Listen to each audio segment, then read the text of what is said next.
красивые. Ну да, на рубашке сидит. Тут кого не посади, по-любому мы будем его. Я специально так, чтобы все понимали, что дотеры, ну и оливы. Ладно, окей, теперь серьезно. Мы на ЛЦС Москва 2013, 17, 13. Со мной рядом Константин Пекинер, менеджер команды Gambit Gaming. Костя, привет. Привет, Марк. Костя, вот вы здесь, это первая вообще, по-моему, в истории ЛЦС остановка за пределами Кёльна, европейского. И как ты думаешь, команде Gambit поможет то, что вы будете играть у себя дома? Немного тебя поправлю, остановка за пределами Кёльна не первая, но за 1,5 года профессиональных турниров крупных это первое вообще, что есть в России. Естественно, поможет, потому что если вспоминать, допустим, те матчи, которые мы играем в Германии, то зачастую, и это сильно чувствуется, болеют всегда за европейцев, даже неважно, топ это или нет, болеют, скажем так, против нас чаще всего.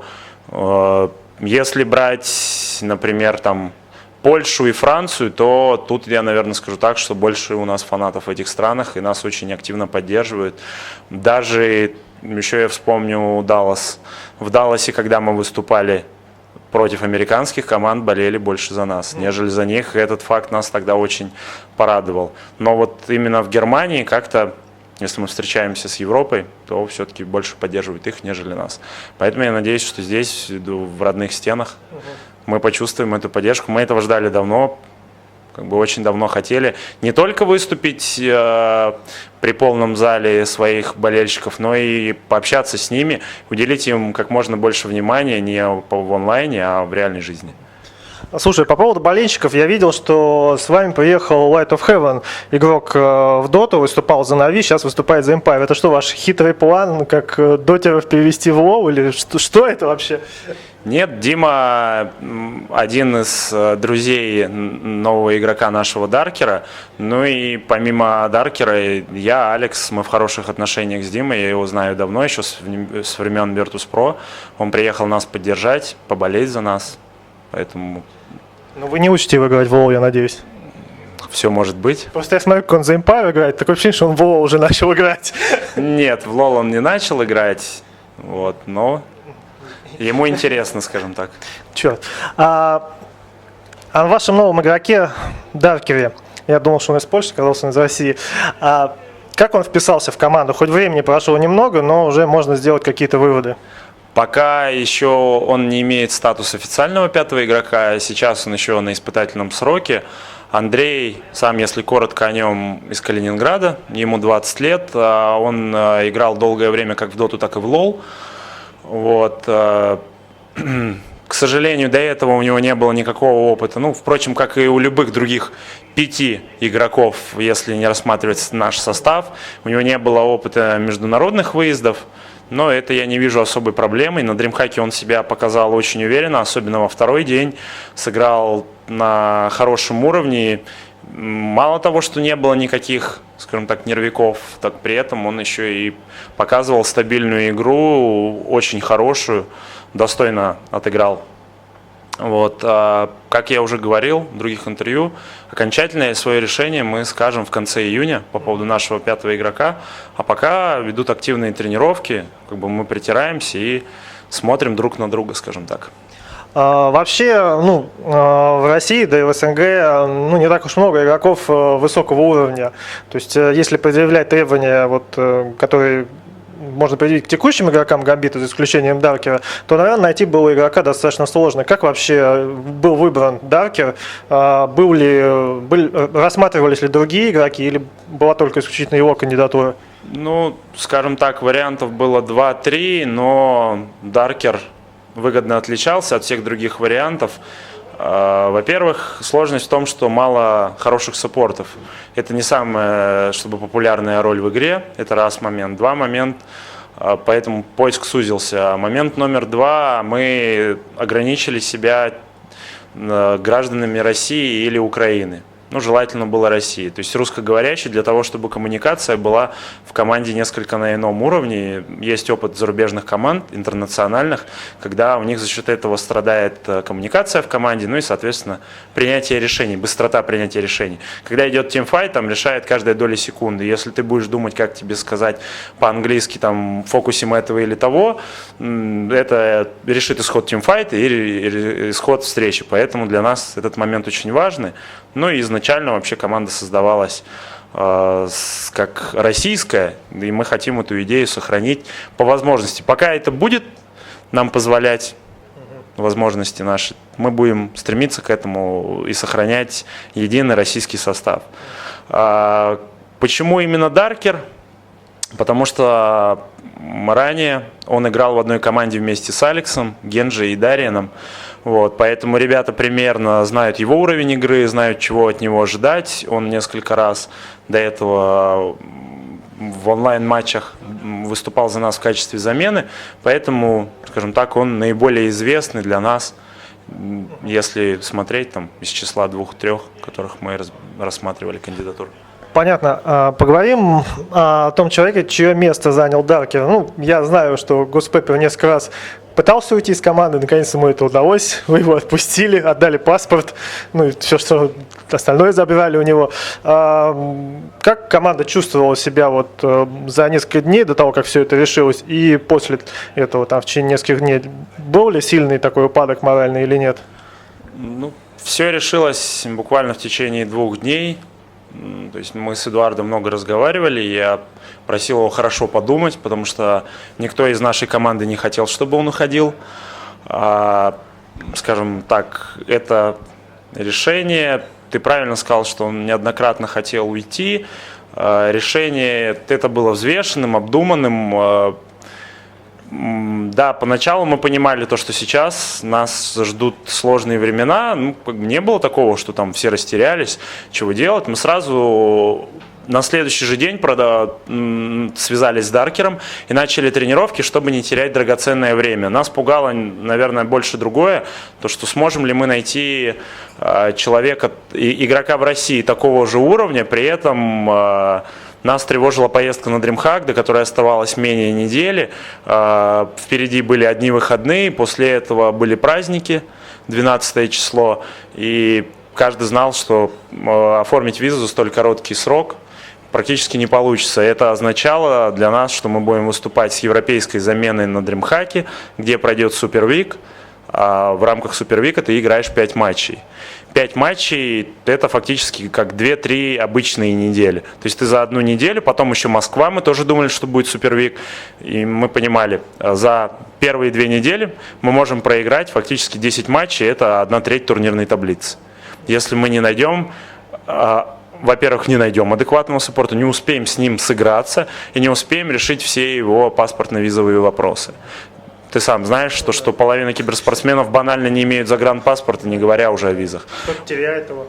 Да, у Андрея с этим все отлично было, у Даркера он все сделал, не знаю, за это ему уважение и большое спасибо. Он делал все в точности, делал все оперативно, жертвовал сном, то есть ночью он там ложился уже под утро спать, спал 2-3 часа, сразу же ехал в посольство, мы с ним были на связи, потом тренировка, у него еще экзамен, и вот он в таком графике провел последнюю неделю, при этом как бы, нам все получилось, все удалось, он получил визу в срок. Если бы меня взяли в Гамбит, я бы тоже был супер мотивирован, как он. Слушай, вот ты... Подумаем. Спасибо. Я уже начал играть в WoW, уже установил. Первая игра скоро.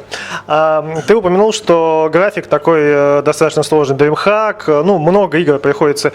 Игроки к тебе еще не подходили. Костя, хватит лова, мы не можем играть. Ну, чувствуется, есть какая-то уже усталость от того, что так много игр в такой небольшой промежуток времени? Подходили, но немного с другой просьбой. Не хватит лола. Больше лова. Да, объясню почему. Потому что у нас много переездов, а не лола. Фактически наш график выглядит примерно следующим образом, начиная с этого года. 3 месяца идет сезон.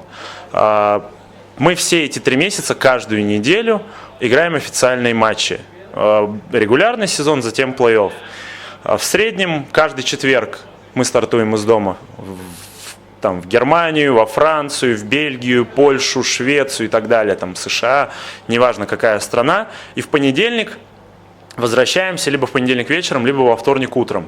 Фактически у нас реально свободных дней, когда мы дома, только 2,5, там, от 2,5 до 3. Фактически вот 2 дня у нас реально есть. У нас есть 2 недели 2 дня тренировочных в неделю, когда мы можем посвятить время лолу. Все остальное время это переезды, ожидание там, фотосъемки, видеосъемки, ожидание матчей, общение с фанатами и так далее и тому подобное. Поэтому говорить, что у нас слишком много лола в нашей жизни, мы не можем чисто физически. У нас слишком много автобусов, поездов и самолетов. Да, ну, на самом деле не так уж и плохо. Кость, ты на многих турнирах побывал, организовывал также турниры от арбалета. Вот сейчас, находясь здесь, я думаю, что у тебя все-таки немного времени было, чтобы походить оценить, но первое впечатление от того, что здесь происходит. Потому что, как ты правильно упомянул, за последние, наверное, 5-6 лет это самое крупное мероприятие в России. Твои впечатления? Пока, честно, я даже в зал не проходил, видел так мельком. Мне, скажем так, кажется, то, что можно было выбрать площадку более масштабную для столь значимого события, потому что в России очень сильная комьюнити. МДМ удачное расположение, очень популярная площадка, но я бы все-таки выбрал больше. По поводу организации, я из дома видел стрим у Riot Games, как всегда, это составляющая на высоком уровне, они привозят самых лучших комментаторов. Ни в одной дисциплине я не видел такой сильной команды, которая бы комментировала отдельно регионы. Там, у них очень сильная команда в Корее, в Тайване, у них сильная кастерская команда в Соединенных Штатах и в Европе. Они возят их там по всем остановкам своим. Это составляющая на ура. Я вижу то, что зал забит до отказа. Значит, как бы еще только первый день, пятница, у кого там какие-то дела, там, но как бы все нашли время. Это тоже огромный плюс. Все доехали до России. Еще один плюс. Да, из минусов я реально для себя, я не знаю, может быть, площадка не была бы заполнена полностью, но я бы выбрал место, которое бы вместило в себя около 5000 зрителей. Мне кажется, это абсолютно реальная цифра для России, собрать 5000 зрителей. Это вот единственный минус по отношению к площадке. Да, Riot, видимо, все-таки на онлайн больше упирают. Когда вы перешли из М5 в Gambit, что лично для тебя изменилось? Произошли какие-то качественные изменения именно в организации, в иерархии, в структуре? Сейчас у меня позиция менеджер-тренер.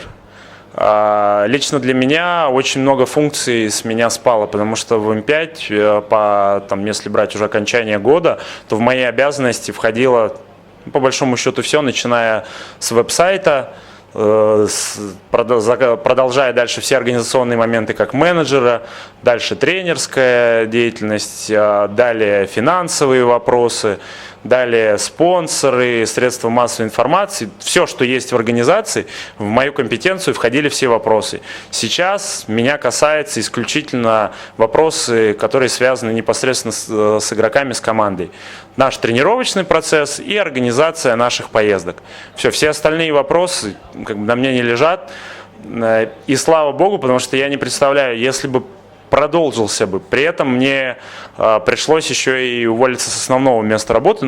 Передо мной встал выбор, откровенно, либо так, потому что то количество поездок, которые у нас есть, когда ты пребываешь в России 2 дня, один из которых ты просто хочешь отоспаться и никого не видеть, не слышать, то, естественно, никакая другая работа не может быть параллельно вместе с этой.